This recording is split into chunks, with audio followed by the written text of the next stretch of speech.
Welcome to Beyond the Blend, the podcast that goes behind the science and talks to the people at the heart of the lubricant market, telling the real story of the people who make the lubricant market move.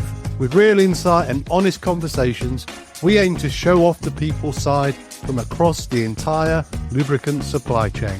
Join me, Steve Knapp, and Rob Taylor as we delve behind the scenes of the lubricant industry. Let's go. So, Richard Camper's Quick Fire 5. Richard, Thanksgiving or Christmas? Thanksgiving. Ambition or contentment? Contentment. Ooh. I think that's a sign of age. We'll come on to that one. Is AI a force for good or bad? Good. Is it football or soccer? It's football. And finally, stick or twist? Stick or twist? Stick. Hmm. Not quite sure I'm not quite sure about the choice, but I'll say stick. Let's see how we get on. Richard, thank you for joining us. ILMA President and EVP of Hasco Oil from Long Beach, California. How are you, sir? Thank you for taking time out to join us today. Yeah, doing well. Year's starting off well. Got a chance to get away for a little bit. End of the year, got some skiing in. Got away for a little bit. It was excellent. Looking forward to the year. It's going to be interesting. A lot of changes going on, but doing real well. Good. There are a lot of changes. I'm hopeful we can take some time with our time together to see what that means for your industry, your business, where you think the good and bad opportunities and threats fall around things like AI and the development of digital and the shifting buyer habits. It feels like a real mixed up world, and I'm sure you've seen a lot of changes during your time as well. So it'd be great to unpack that. Yeah. It's a different landscape, and you adapt or die type of thing. Well, I should have asked that as one of my quick fire 5. Adapt there you go, or die, Richard. Evolve. How's that? Exactly, and you're a busy man, and looking over from Britain to the States, I observed in late 2024 that there wasn't just one but 2 new presidents nominated in the States. One of those being President Trump, but I think the more relevant and important one to this discussion was your good self. You were nominated to be ILMA President for 2025. I mean, congratulations. Well, thank you very much. It's very exciting. Yeah, very cool. It's a great organization. How did that come about, and why did you want to pursue that? Well, the Independent Lubricant Manufacturers Association, it's an industry group. We have, as of today, 353 members. They just got our latest member yesterday.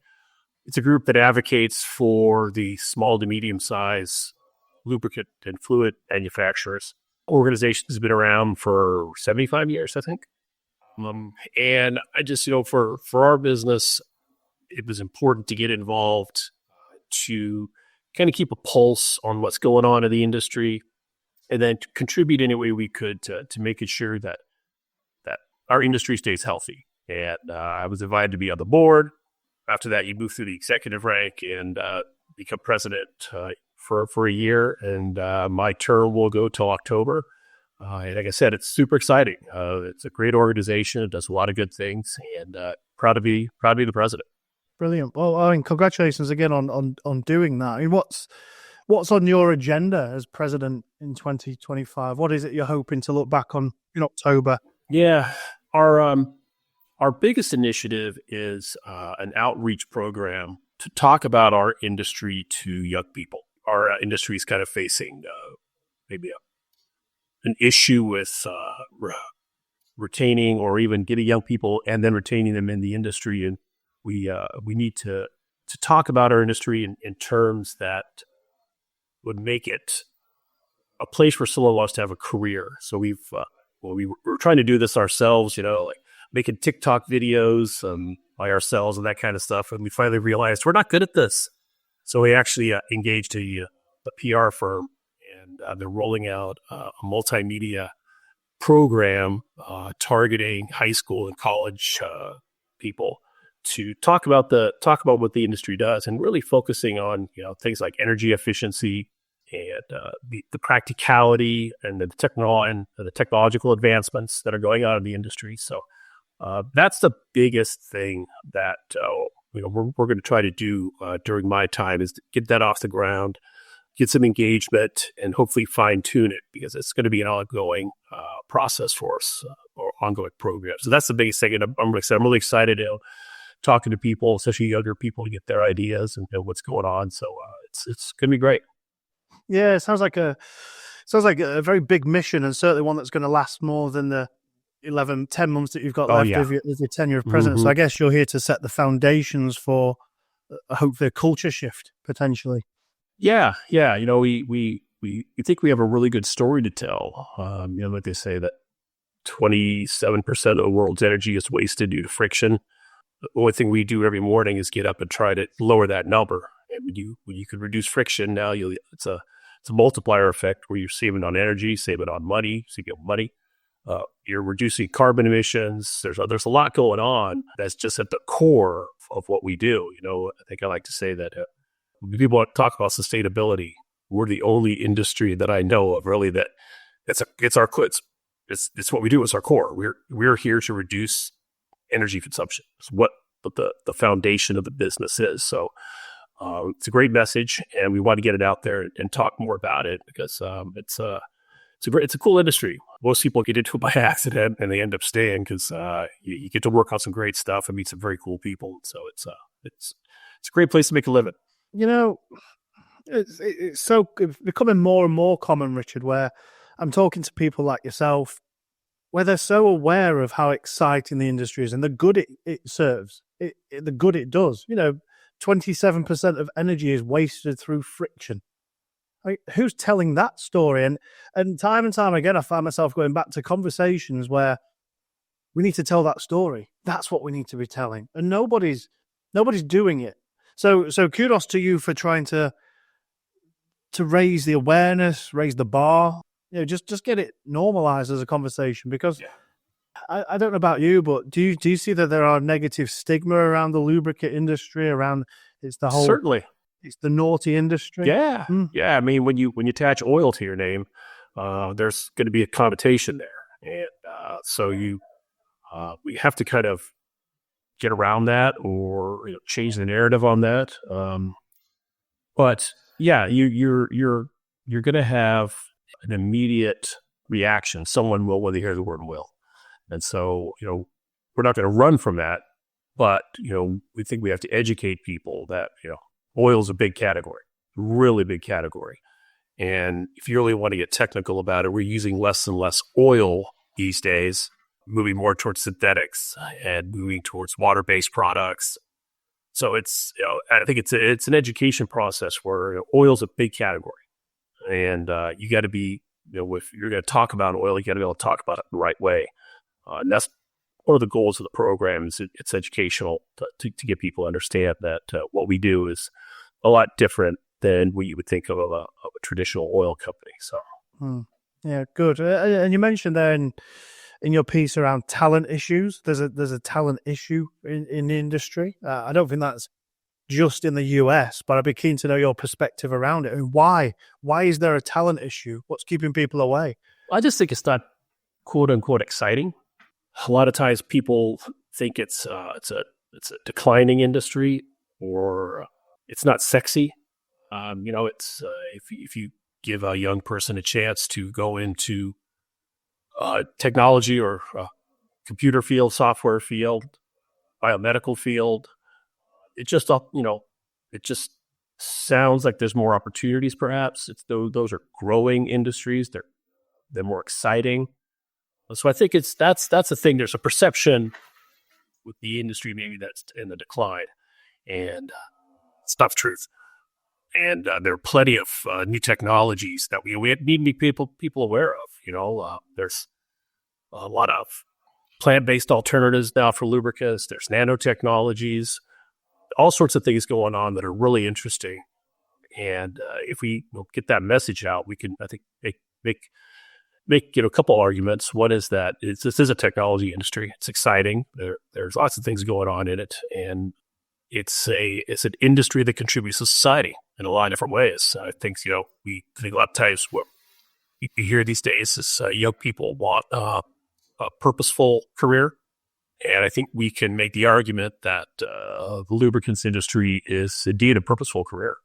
You can be proud to say you're in the lubricants industry. I know I am. And it isn't going to go away. It can't go away. I was on a podcast recently and suggested that the world would stop if we stopped lubricants. If we just removed lubricants, the world would literally stop. Yeah. That's part of the exciting thing about it is, okay, now maybe we're moving more towards solid lubricants that have, they last for a lifetime. You put it on a component and it'll last forever, but that's lubricant still. It's not your traditional kind. Or maybe, you dip a part in a lubricant and it'll last for 5 years. And for 5 years, you got to do it again. So there's a lot going on with lubricants. And he said it's kind of hard to drive your car or fly in an airplane or get on a boat or do anything without lubricants. When people ask me what I do, I give them the spiel. I'm in the industrial lubricants and fluids business. Then I pause and say, and that means nothing to you. But then I say, hey, look around you. Everything that you see was probably made by a machine and it was transported here by some piece of equipment. And I said, what we do in our industry, we make all that stuff run. And that's the easiest way to say it. And without our stuff, you don't have the computer sitting here in front of you, chair, my dog can't get fed. So it touches every part of your life. And when you kind of put it in that context with people, it's kind of an eye-opener for them. Like, yeah, none of this would exist without the stuff that we do.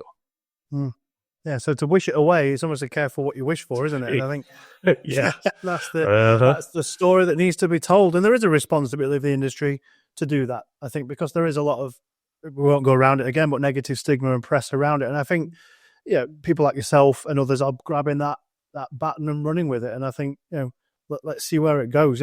Podcasts like this are aiming to change that perception. We want to see the people behind the industry who are running the industry and changing it for the better. And that is people like yourself. You mentioned TikTok earlier. I want to come back to new technologies in a little while, but I want to start looking backwards a little bit and know more about you and how you got where you are. ILMA President, EVP of Hasco. You must be a very busy man. So the first quick one around that is, Richard, how on earth do you find the time? You'll learn. I think as you get older, or especially, you'll learn to prioritize things. You'll learn how to. I think one of the things you really have to learn in it is you don't have to be a control freak. You don't have to micromanage anymore. You surround yourself with really good people. Let them do their jobs. Stay out of their way. Stay out of your own way. You get kind of realize it's not all about you all the time. Just like I said, understand that control what you could control, and what you can't. Don't waste your time chasing that. And I think that just comes with age and with some experience. And I'm making a lot of mistakes. Quite frankly, I tell people all the time, especially we hire them, I say, don't be afraid to make mistakes. I've made them all. I've made them all a lot of different ways, and I know how to fix them all now. But let's just not keep making the same mistake over and over. But I think, comes with experience. I think that big thing about control is important. Yeah, it's good to hear. And I'm curious as to your journey into lubricants, because you said it's not a sexy industry. It's not the coolest place to be. People don't go there on purpose. Did you start in this industry on purpose? No, I had a job in school for the summer where I worked at this industrial fluids company, industrial products company. Started with summer. It's good beer money. Quite frankly, when you're 22, 21 years old. As good a job as any. Yeah, you know what? It's a job. It's a gig. It was cool. I got to live in Los Angeles for the summer. It's great. And then when I got out of school, they said, well, you want a job? I was like, well, sure. Well, I'll take a job. I guess. I'll live at the beach. I'll work. I'll do this for a few years and I'll do something else, right? To tell the stories, you start working and first of all, you meet some really cool people. And then you start getting out in the field and seeing all this really interesting stuff. Everything from aerospace parts manufacturing to food processing to rockets, you're making anything. And it's really fascinating. So, your job is something different every day, and I really enjoy that kind of variety. So now I'm in my early 20s, and I got a job that's paying pretty decent. I like the people I'm around, and it's interesting. And maybe you get seduced by that, or I don't know what the right word is, but all of a sudden, you wake up and you're 59 years old, and you're like, what happened? But it's been enjoyable, and like I said, it's the variety of what I've been able to do, the people I've met, and the changes I've seen in the industry are really exciting. My story is not uncommon. There's hardly a person I know, been in the industry as long as I have, that said, I want to be in the lubricants industry. It just really doesn't happen. But it's been a great journey. It's been super cool. And I asked you at the beginning, in the quick fire questions, ambition or contentment, and your answer was contentment. Do you think the 20-year-old you would have said the same? Probably not. He probably would have been a little more ambitious, trying to get somewhere. One of the things about that, is you want to get somewhere, but you may not have an idea where you're going. So sometimes that ambition can lead you a little bit astray. But you got to have that. You have to have the fire to succeed, or the fire to. And I think ambition. Is it? How do you define it? Is it you want a title, or are you looking for a big payday, or is it personal growth? What is your ambition? And I think that when I say contentment, I might change that answer to be ambition, but it's ambition for personal growth, personal evolution, becoming a different person, a better person, a smarter person, a wiser person. So maybe that's contentment, maybe that's personal ambition, but I think the younger me would have probably had this tied ambition to monetary. And I think the older you get, the little more like, you got to have it. It makes life a lot easier. It's easier to be content when you have money in the bank. But I think there's been a growth from that ambition to contentment, and I'm fine with that. I'm happy with it. No, absolutely, and it's thanks for being honest about it. I think it's something that I always toy around with myself. Is that I always want more, but I need to be happy with what I've got.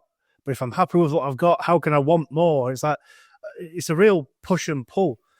What do they say? Happiness is not having what you want; it's wanting what you have. Yes, and there's some wisdom dropped in the podcast. There you go. It's been great. Everyone have a good day. Yeah, I think we're done. We're done with wrap this up.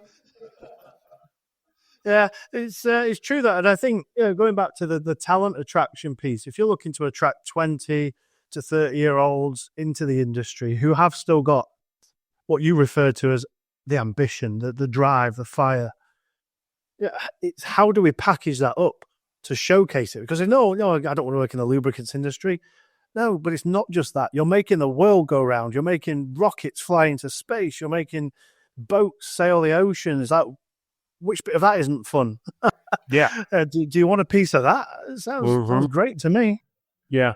I think, one of the real challenges, and I think it's every generation grows up faster than the previous one.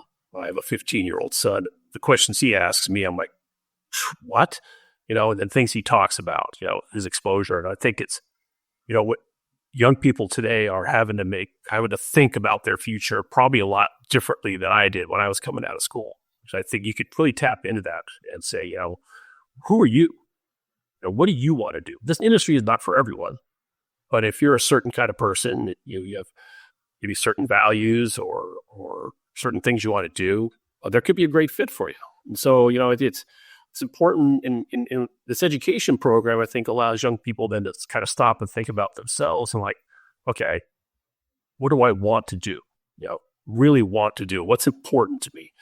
And, if this message resonates, I think we will attract top talent. Because I think it's giving people a little bit of pause and maybe think a little bit about what they want to do. And I think that's kind of how we're framing it, really, let's, and we talk about, there's serious problems. It's going to take serious people to fix the problems. And, you want to be a part of that? Welcome, let's do it. And I like where this is going about the new generations. And I see my kids growing up. I've got 10, 8, 6 and a newborn.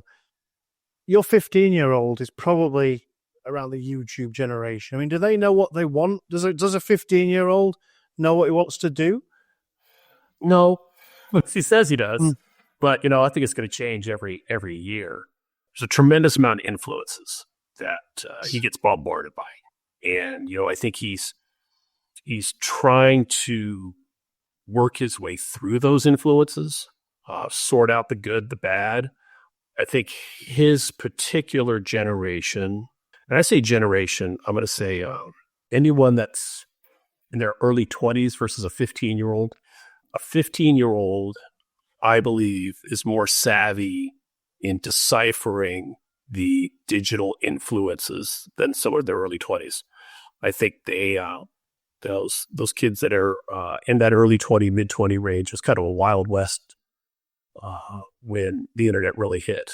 And I think, and I said with my son and his friends, they're pretty sharp when it comes to deciphering what's going on and who's telling them something and what's important and what's not. So he's growing up fast, super fast. He's kind of says he knows what he wants to do, but that's changed, 2 or 3 times in the last 5 years. But he'll have enough exposure to stuff to make, I think, an informed choice on what he wants to do, much more than I did. And I don't know if that's actually good or bad. There's an innocence there. Every generation loses their innocence that they get under their age, and it's kind of nice to be able to walk through life for a little while with their head clowns, and not know what's coming on. Just we're all gonna grow up, quote unquote, at some point. And if you could put that off for a little bit, I don't think there's any harm in that. Yeah, you want them to enjoy being kids, don't you? It's yeah, I like what you say about helping them make an informed decision, because you're right.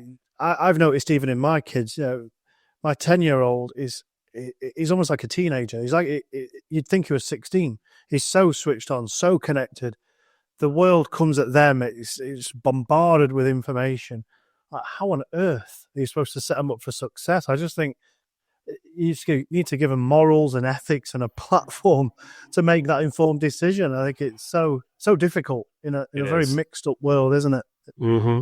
Crazy. Yeah, and I think you have to also make sure that you're super involved with them, an alternative viewpoint to the world and the digital one, and expose them to as much as possible, and show them that there is a physical, real world that does exist, and you need to participate in it, and you need to know how to move through it. You know how to interact with it.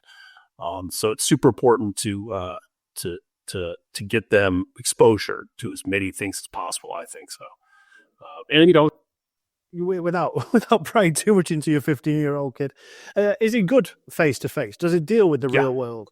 Yeah. So he doesn't just live through his phone or anything. No, he doesn't. He's we've been real super fortunate with that. I'm not quite sure how we managed to do it, but he does spend a little more time on his phone now that he's in high school than he used to, which is, I mean, that's where that's part of their world. You can't stop the tide. That's part of their world. I mean, I think you could have parents from other generations say, my kid comes home from school and spends 3 hours on the phone talking. Remember that old phone that had a wire with it? All you do is sit on the phone all day and talk all night and talk to your friends on a landline. Now it's just, they look at a phone now. And so, I'm not quite sure how different I am than him in terms of that, of kind of being maybe a little disconnected. But, he's got so much more opportunities, I guess, to be disconnected than I did. Yeah, and as long as their moral compass is good, the tools are going to change regardless. In 10 years, the tools will be different again. In 20 years, God knows, we'll be living through goggles or matrix bubbles. It's going to be unbelievable. And yeah, it's a worrying, alarming, also exciting, I think, time to observe that happening. Mm-hmm. I don't think we all like to complain about younger generations. I mean, it's what we do, but I don't think that we're all that much different. I think the environment around us is different and our viewpoints are different. But, I look at him and, there are times, Richard, where I have to stop myself saying it. I've only just turned 40. My eldest is 10. And the amount of times I'm having to catch myself these days saying, do you know when I was young? When I was your age? back when I was a lad. It's becoming more common, and I need to stop myself doing it. I make the joke that I think sometimes my son looks at me and he thinks, I didn't know a fossil could talk. This is crazy. Look at this. This is amazing. So put you in a museum. Yeah. But I guess to try and connect this back to the talent issue, which is where I started going with it. You're 15-year-old and the 20-year-olds, which are more likely heading for employment, maybe graduated. They are tech savvy. They are communicating different. They are immersed in technology. They are heavily informing their own decisions and researching and, as you said, finding influencers that they know are telling their truth. Do you think workplaces, and it might be a bit of a loaded question, do you think the workplaces in the lubricant space embrace that and encourage that, or do they restrict that and tell people you can't do that? Or to kind of talk like more of a digital interaction. Is that what we're kind of talking about here, or technology in general? Yeah, so how they engage, how they research, how they communicate through text and quick Snapchats, WhatsApps. No, I think well, let me put it this way. I don't think the lubricant industry has a whole lot of say in that.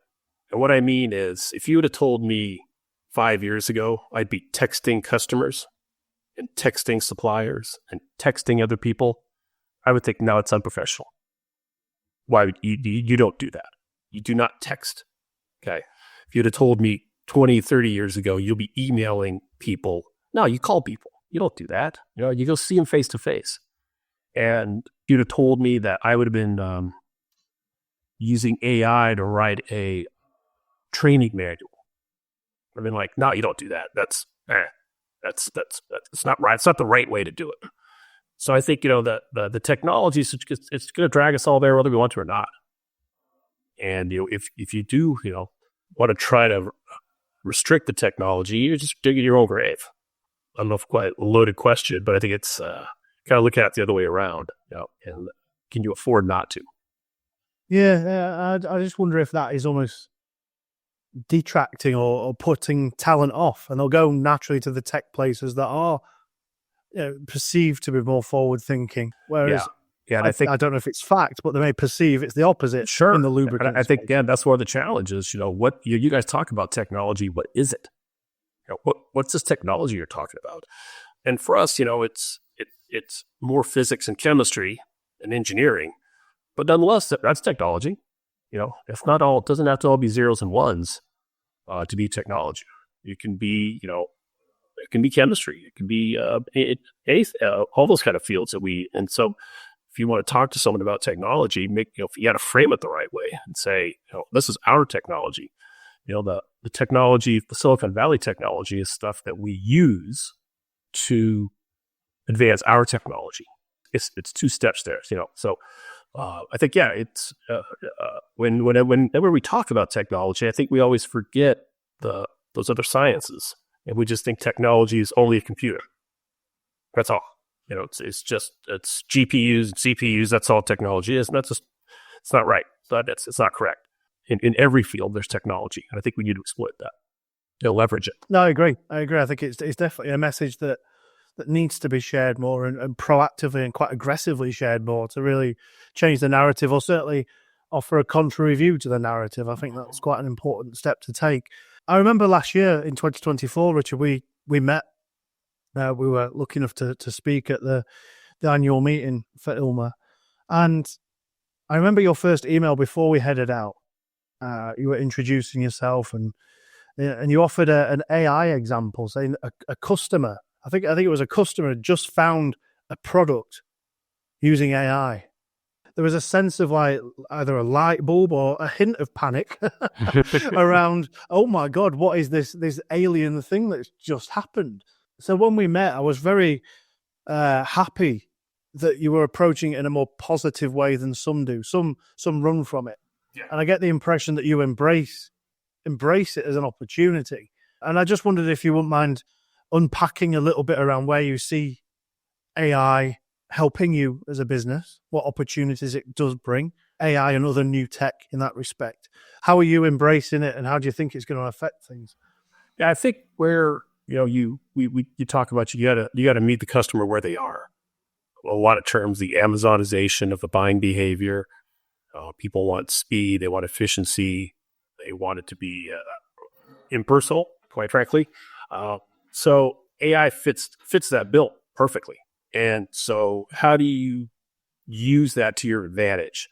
I think the example you were talking about was something actually, I did an AI search looking for hydraulic fluid and asked AI all these questions. So that said, I was a plant manager of a plastic injection molding plant. I bought new machines and asked all these questions about how to make it run the best, and then down to pumps and stuff. Then finally I asked, what hydraulic fluid should I use? It spit out a name that I do not make or distribute. And it was like, uh-oh.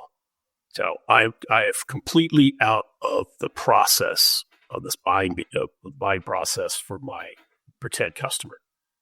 And so now because, but what if I could control that situation? What if I could get someone to engage with me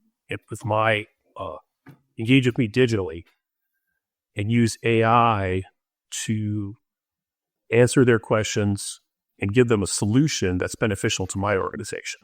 And now that may sound manipulative, but I can't afford to not, just let someone, have or miss out on opportunities I never knew existed. So I think using AI in that regard from a business standpoint is a challenge for us, for our industry. But, when you also talk about things in AI, they could be real value adders. I mean, I think if any organization were just to take an honest assessment of how many pieces of data that they receive every day, they'd be astonished. And I talk about data like, someone walks into a clothing store and makes a comment about, a style of shirt that they like. That's data.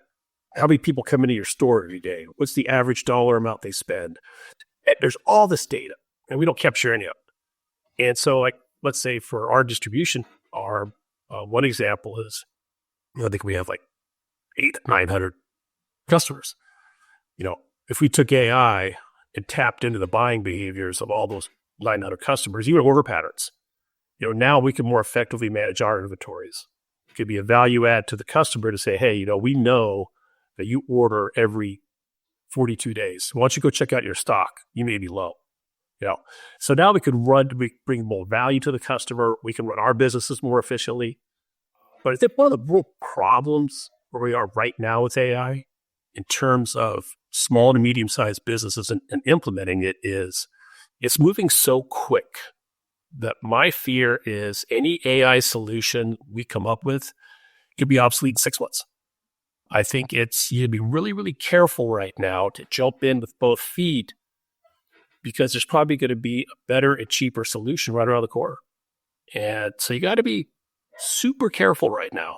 Understand it, do your research, figure out what it can do for you, and make sure you get the proper solution. Because you can go out and spend thousands of dollars on something, hundreds of thousands of, and for certain size company, millions, and all of a sudden, you're mining all this data, but it's not doing anything for you. Or, it's in 6 months, there's going to be a better mousetrap. Yes. Yeah. It just becomes more information. And if it's not applied, it just becomes a frustration. So you just see all these numbers or information that you're not doing anything with. I think organizations need to always pick an operation or a headache in their business, or you're missing phone calls, or you're not replying to emails, or customer visits been missed, or you're not tracking leads. What causes headaches in a business? Circle one and go after that with some AI and think, right, how can we answer that problem? That's it. Because I think from what I see with organizations who are chasing the AI opportunity, which I think it is an opportunity, I think it can't not be, they're going after everything. And I think going after everything is just overwhelming people. And you're right, they'll say, right, all the eggs in this basket. But 6 months down the line, you've probably been asking the wrong question. So I think we have to take a step back and think, what problem do we want to solve? Then how can AI help us? Not can it, but how can it? Yeah, I mean, it's almost like AI is it's an answer in search of a problem. Yes. Yeah. And so there's another bit of wisdom right there. Yeah. I like that. It's an answer in search of a problem. Yeah, it's a shiny toy at the moment for a lot of people, and I think people awesome, are. But what am I going to do with it? Yeah, this looks great. What does it do? Yeah, but I think as you can apply it to buying behavior and you can road test it and see that, hang on, this, because you said something earlier, people don't want, they want impersonal. And I'd say there's a slight difference in that. They may not want a person, but they want personalized. Sure. Yeah. Curation.